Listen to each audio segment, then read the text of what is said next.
அஸ்ஸலாமு அலைக்கும் ரஹ்மத்துல்லாஹி வபரகாத்துஹு. அல்லாவின் நல்லடியார்களே, எல்லாரும் எப்படி இருக்கீங்க? நல்லா இருக்கீங்களா? அல்ஹம்துலில்லா. இன்றைக்கி நாம் கபரை ஜியாரத் செய்யலாமா, கபரை ஜியாரத் செய்கிறதுனா என்ன அப்படின்றத தான் பார்க்க போகிறோம்.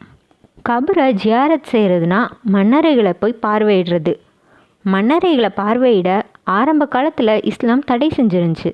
ஆனால் நபி ஸல்லல்லாஹு அலைஹி வஸல்லம் அவர்கள் அவங்களுடைய தாயாருடைய அடக்கஸ்தலத்தை போய் பார்த்துட்டு வந்ததுக்கு அப்புறம் எல்லாருமே கபரை ஜியாரத் செய்யலாம், அதாவது ஆண்கள் எல்லாருமே கபரை ஜியாரத் செய்யலாம் அப்படின்னு அனுமதி கொடுத்தாங்க.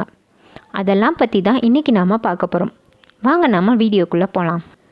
நபி ஸல்லல்லாஹு அலைஹி வஸல்லம் அவர்கள் தனது தாயாரின் அடக்கஸ்தலத்தை சந்தித்த பின்னர், நீங்களும் அடக்கஸ்தலங்களை சந்தியுங்கள், அது மறுமையை நினைவூட்டுகிறது என்று கூறினார்கள் அப்படின்னு அபூ ஹுரைரா ரலியல்லாஹு அன்ஹு அவர்கள் அறிவிச்சிருக்காங்க.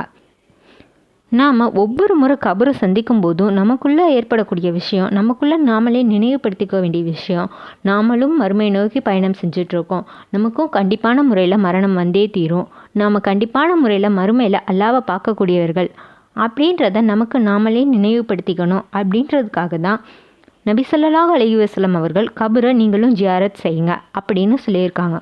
கபரை ஜியாரத் செய்கிறதுனா மன்னரைகளை பார்த்து சலாம் சொல்லி அவங்களுக்காக துவா செய்கிறது மட்டும்தான்.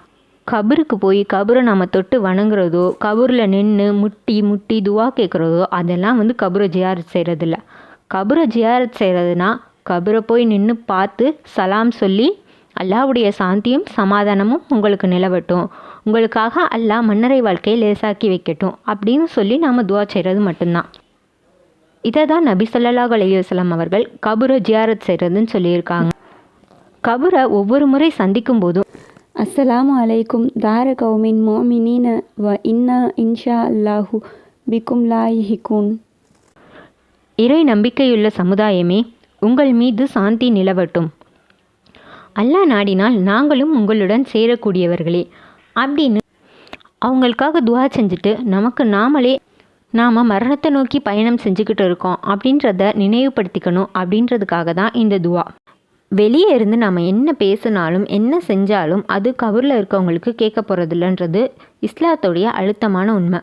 அப்படி இருக்கும்போது எதுக்காக நபி ஸல்லல்லாஹு அலைஹி வஸல்லம் அவர்கள் கபரை நீங்களும் போய் ஜியாரத் செய்யுங்கன்னு சொல்லியிருக்காங்க அப்படின்னு நமக்கு தோணலாம். அதுக்கு ரெண்டே விஷயம். ஒன்று, நாம் இறந்தவர்களுக்காக துவா செய்யும்போது அந்த துவாவை அல்லாஹ் கண்டிப்பான முறையில் ஏற்றுக்கிறான். அவங்களுக்காக துவா செய்யணும் அப்படின்றதுக்காக மன்னரைகளை போய் சந்திக்கிறோம்.